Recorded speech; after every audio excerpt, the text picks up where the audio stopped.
Yang terhormat dosen penguji ujian kinerja PPG Darjab tahun 2022. Perkenalkan, nama saya Supiati SPDI. Saya adalah guru pendidikan agama Islam dan budi pekerti dari SMKN 1 Lenangguar, sekaligus sebagai mahasiswi PPG Darjab Angkatan 3 tahun 2022, Prodi Pendidikan Agama Islam di LPTK UIN Mataram.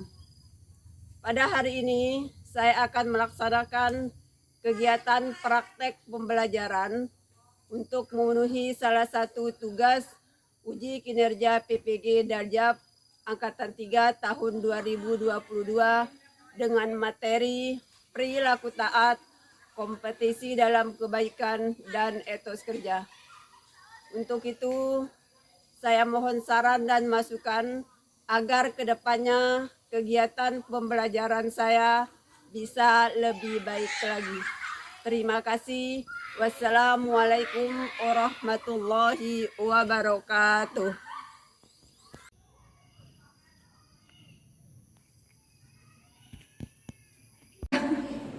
Assalamualaikum.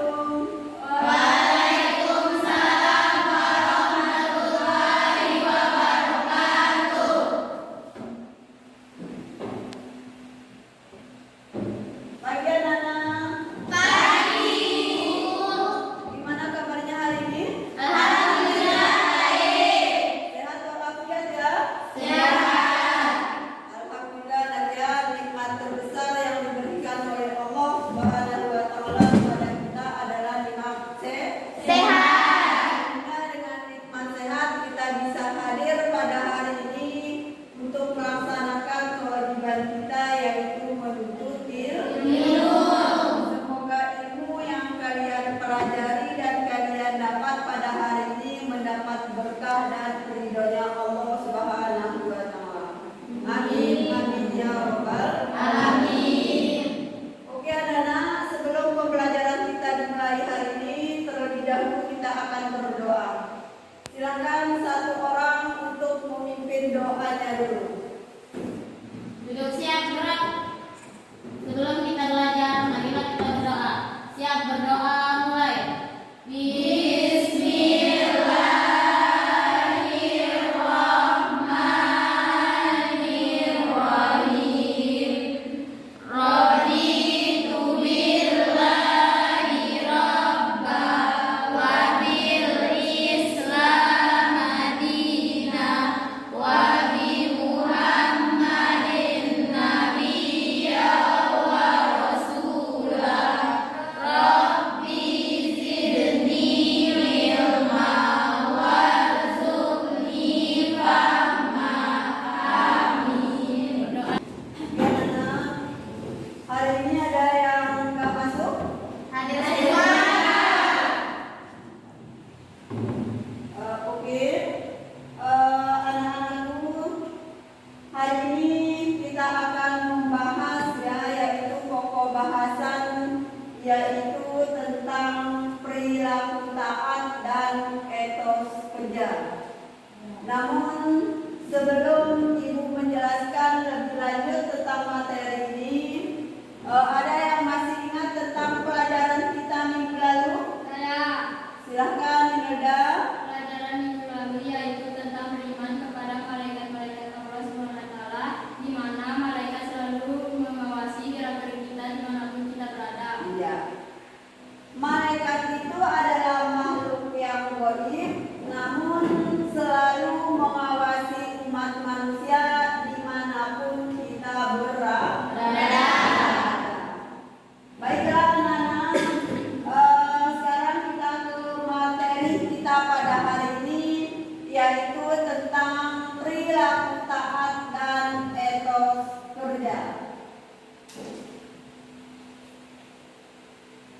Dan etos kerja. Sedangkan kompetensi dasar yang kita pelajari pada hari ini, yang pertama yaitu menganalisis makna Al-Quran surah Al-Maidah ayat 48, kemudian Al-Quran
dan surah At-Taubah ayat 105 sesuai dengan kaidah tajwid dan makhrajul huruf dengan baik dan benar.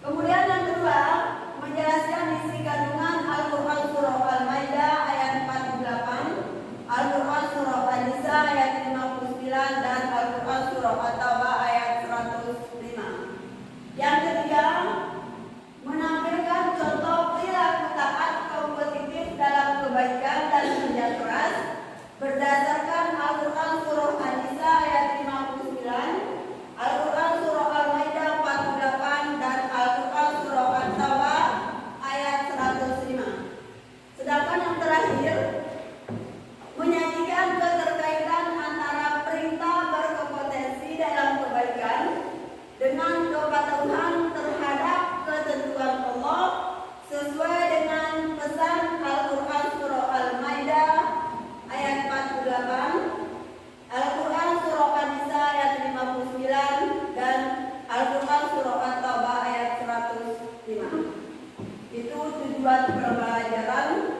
setelah anak-anak mempelajari materi nanti, yaitu tentang etos kerja. Baiklah anak-anak, sekarang silahkan disimak video yaitu tentang kasus yang ada di sekitar kita, yaitu tentang kasus korupsi. Kasus suap Bupati Penajam Pasir Utara menyisakan ironi tersendiri. Dua tersangka dalam kasus ini ternyata masih berusia muda.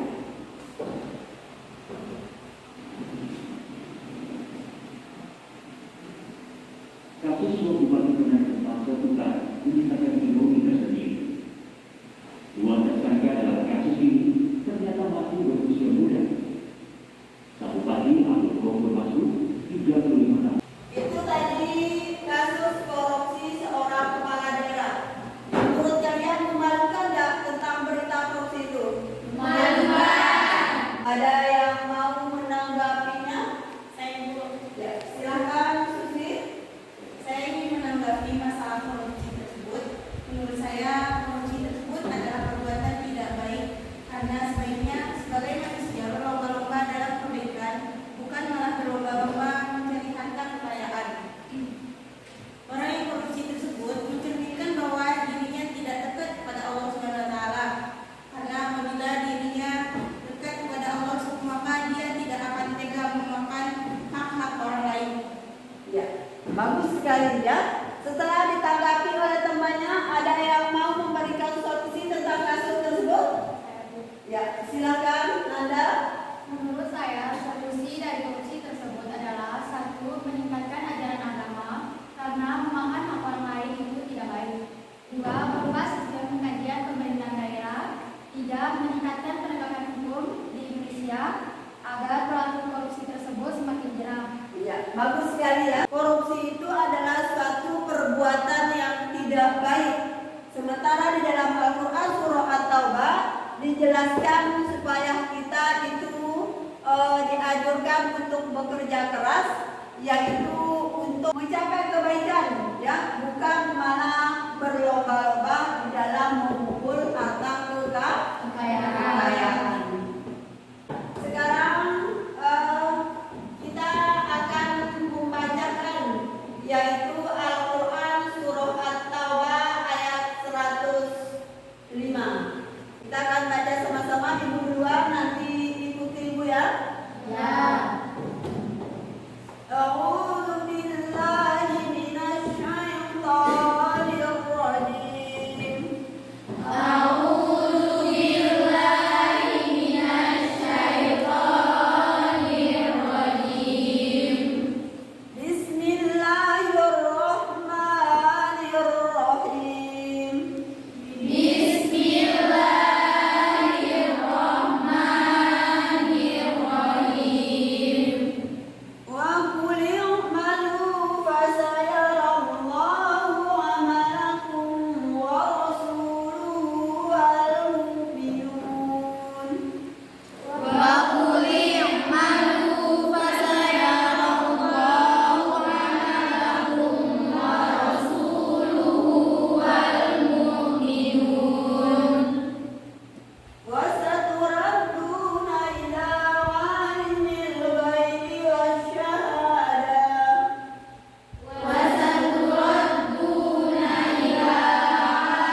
Silakan Nabila.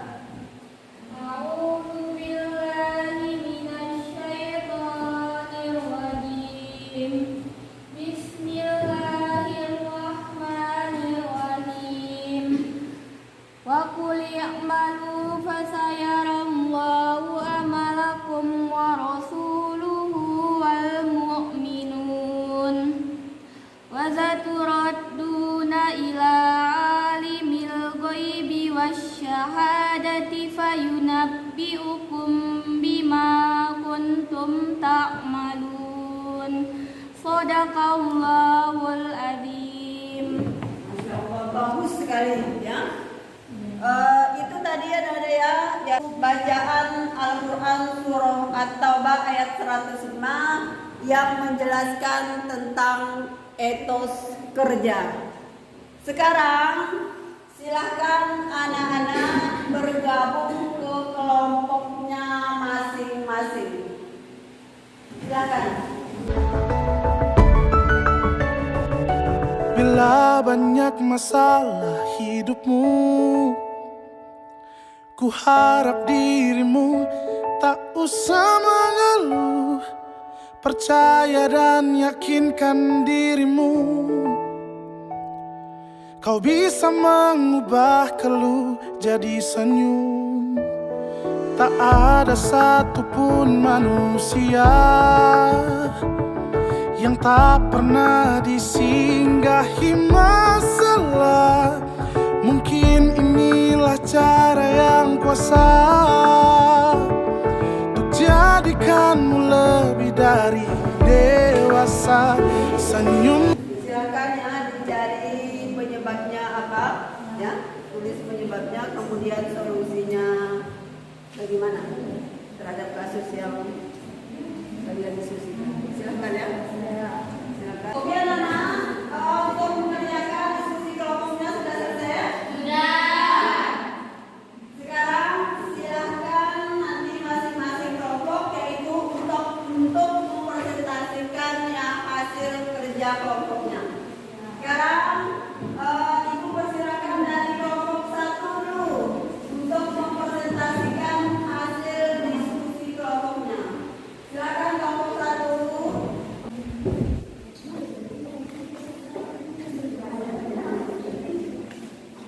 Assalamualaikum warahmatullahi wabarakatuh. Waalaikumsalam warahmatullahi wabarakatuh.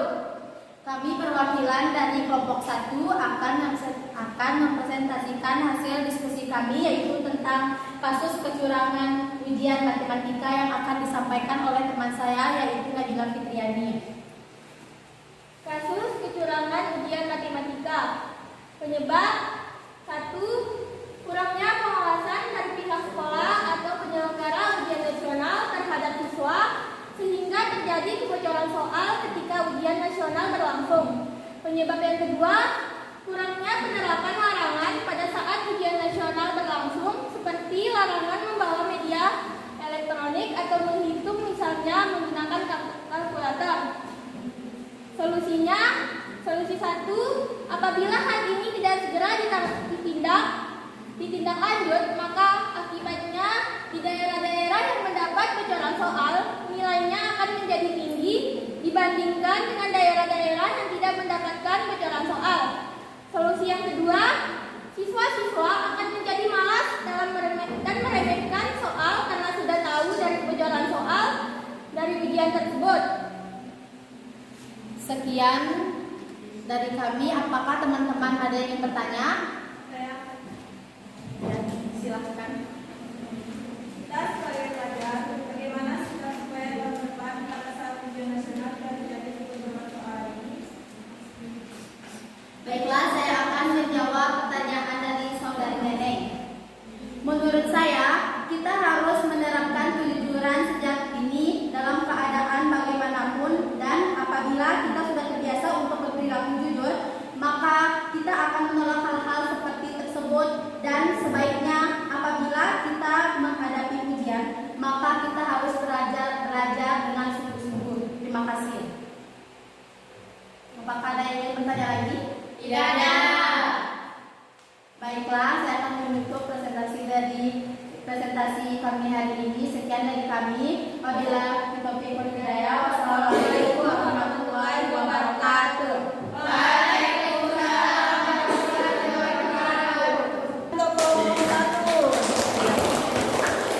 Baru presentasinya ya, yaitu tentang kasus kecurangan soal ujian matematika yang diselidiki oleh Kemendikbud. Ya. Sebagai seorang pelajar, yaitu hal tersebut tidak boleh kita contohi, ya, karena itu adalah perbuatan yang salah. Ya. Oke anak-anak, untuk menambah pengetahuan atau pemahaman kalian tentang materi kita pada hari ini, Ibu akan membagikan soal dulu, ya, untuk kalian kerjakan. Ini per individu ya.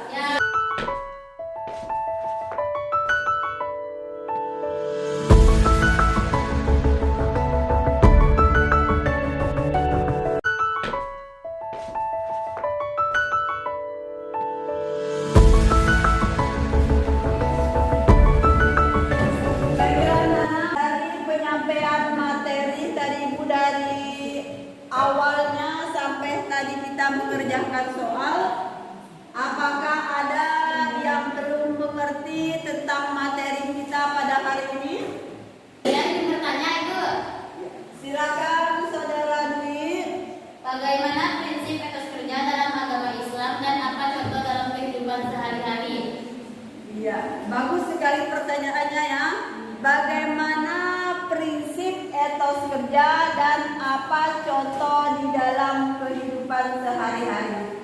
Sebelum Ibu menjawabnya, ada di antara anak-anak yang mau menjawab pertanyaan dari temannya tadi? Saya, Ya, silakan Saudara Hendy. etos kerja dalam Islam adalah giat bekerja dan giat belajar dan tidak lupa menunaikan kewajiban kita terhadap Allah Subhanahu wa taala. Contohnya, ada sebuah perusahaan yang sedang melaksanakan rapat, tetapi apabila sudah masuk waktunya sholat, maka pemimpinnya menginstruksikan kepada karyawan untuk melaksanakan sholat. Terima kasih. Ya, bagus sekali jawabannya ya. Ya, etos kerja di dalam agama Islam itu adalah kerja yang giat, belajar yang giat, tetapi tidak lupa menunaikan kewajiban kita sebagai umat Muslim, yaitu melaksanakan sholat. Sekarang ada yang bisa menyimpulkannya dari pelajaran kita pada hari ini? Saya Ibu. Ya, silakan Saudara Adel. Kesimpulan yang dapat saya ambil pada materi hari ini adalah kita sebagai umat manusia wajib melandasi diri kita dengan iman dan agama yang kuat agar kita tidak terjerumus ke dalam hal-hal yang buruk. Karena sejatinya kita haruslah berlomba-lomba dalam kebaikan dengan dilandasi kerja keras yang tinggi dan taat kepada aturan. Terima kasih. Ya, terima kasih ya. Jadi etos kerja di dalam Islam itu adalah kita giat untuk bekerja, giat untuk belajar, tetapi tidak melupakan kewajiban kita sebagai umat manusia, yaitu melaksanakan sholat. Itu tadi kesimpulan yang dapat kita ambil pada pelajaran kita hari ini. Oke anak-anak, Ibu menutup pelajaran ini, ya kita akan berdoa bersama dulu. Silakan satu orang untuk memimpin doanya dulu. Siap gerak.